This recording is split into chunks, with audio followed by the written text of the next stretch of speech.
Bismillahir Rahmanir Rahim. Regarding the Holy Quran, the misconception I'd like to bring into discussion today relates to the blessings of reading Surah Al Imran.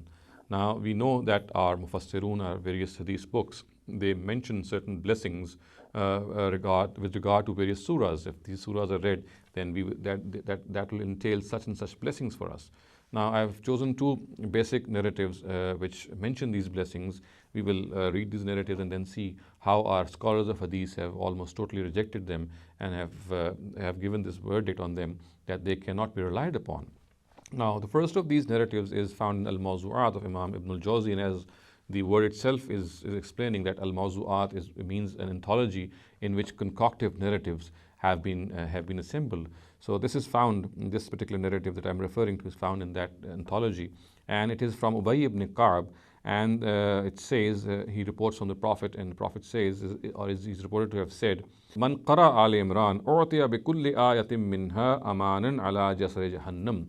That he who reads Surah Al-Imran, then for each verse that he reads, he shall be given protection from the bridge of hell. Now, this is what this narrative says. Now, as far as the chain of narration of this narrative is concerned, it has two very weak personalities and suspect narrators. One of them is Muhammad bin Abdul Wahid, and the other is Ali ibn Zayd ibn Judan, and both of them have been severely criticized by our muhaddisun. Now, as far as Makhlad ibn Abdul Wahid is concerned, Abu Hatim says that he is Za'if al-Hadith. And when Muhammad ibn Ibrahim asked Abu Hatim about this particular hadith from him, Abu Hatim replied that this is Za'if. And of course, this is a very pertinent comment from him. And Ibn Abi Hatim says that if Makhlad ibn Abdul Wahid has not concocted this narrative, then he does not know who else has done so. Of course, this again is a very grave comment. Now, Ibn Hibban says that he is Munkarul Hadith. This is what is recorded regarding Makhlad ibn Abdul Wahid. Now, as far as Ali ibn Zayd ibn Judan is concerned, Hafiz Mizzi in his Tahzib al-Kamal again has recorded the following comments on him. Ibn Sa'd says, فِيهِ زُعْفٌ وَلَا يُحْتَجُّ بِهِ. And Salih ibn Ahmed ibn Hanbal reports from his father, who is Imam ibn Hanbal, لَيْسَ بِشَيْءٍ. And others have reported another opinion of Ahmad ibn Hanbal as Za'iful Hadith, that he is weak in matters of Hadith. Ijli opines, يُكْتَبُ حَدِيثُهُ وَلَيْسَ بِالْقَوِيِّ.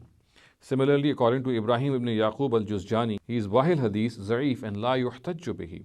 In the opinion of Abu Zur'a, he is Laysa bil Qawi.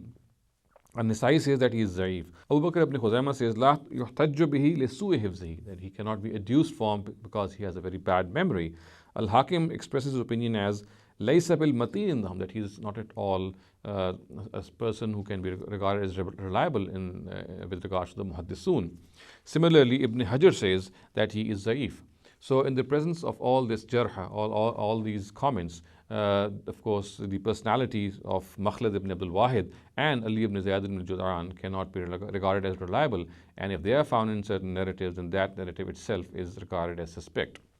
Now, another narrative which also delineates the blessings of reading Surah Al Imran is mentioned in Al-Mujam al-Kabir of Tabarani, and the narratives is from Abdullah ibn Abbas, and he says that the Prophet is reported to have said that Man qara'a surah allati yuskaru fiha Al Imran yawm al-Jum'ah sallallahu wa malaikatuhu hatta tahjib ash-shams.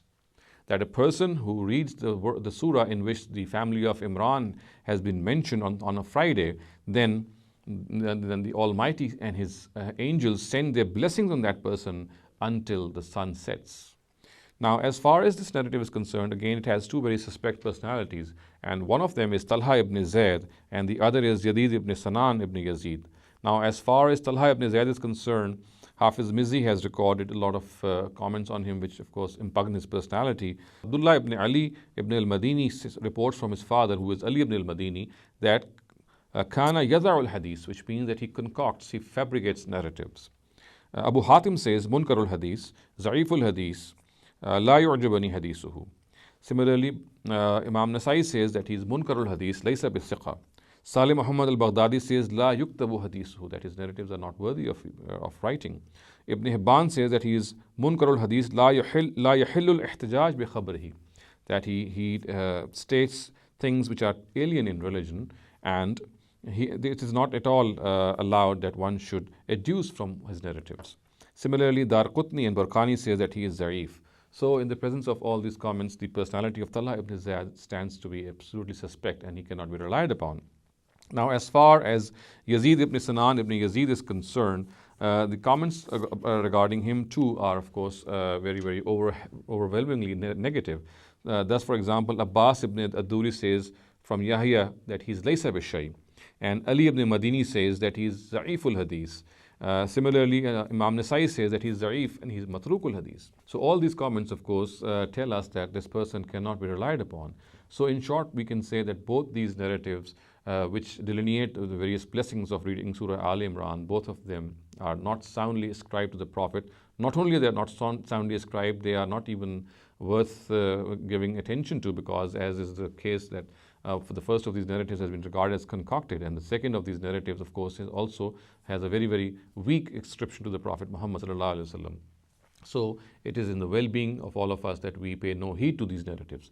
Of course, reading Surah Al Imran and understanding its message, reading it with a good translation if you don't understand the Arabic, this would entail a lot of blessings. But then these blessings would be related to what we understand and how we follow and how we act upon what is said in Surah Al Imran. So we should think that the blessings of reading a surah actually revolve around understanding the message of that surah and then acting upon it. And as far as these narratives are concerned, they cannot be relied upon whatsoever. أقول قولي هذا واستغفر الله لي ولكم ولسائر المسلمين والمسلمات.